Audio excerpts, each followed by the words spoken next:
Top quality और consistent performance के लिए सिर्फ सिल्वर पंप नाम याद रखना।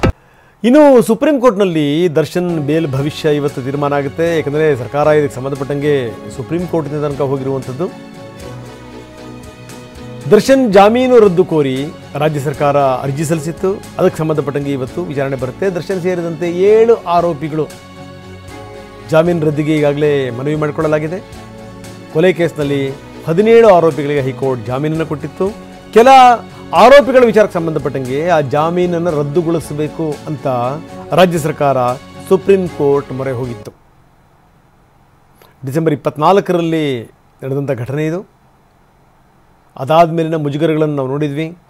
ಬೆಂಗಳೂರಿಂದ ದರ್ಶನ್ ಅವರನ್ನ ಇಲ್ಲಿಂದ ಬಳ್ಳಾರಿಗೆ ಶಿಫ್ಟ್ ಮಾಡಿದ್ದು, ಹಲದೇವರಿಗೆ ಹರಕೆ ಹೊಡೆದಿದ್ದು, ಅದಾದಮೇಲೆ ಅಂತೂ ಇಂತೂ ಜಾಮೀನು ಸಿಕ್ಕಿದ್ದು, ಇದೆಲ್ಲವೂ ಕೂಡ ನೋಡಿದ್ದೀವಿ. ಈಗ ಸುಪ್ರೀಂ ಕೋರ್ಟ್ನಲ್ಲಿ ಇವತ್ತು ಬೇಲ್ ಭವಿಷ್ಯ ಬರ್ತಾ ಇದೆ.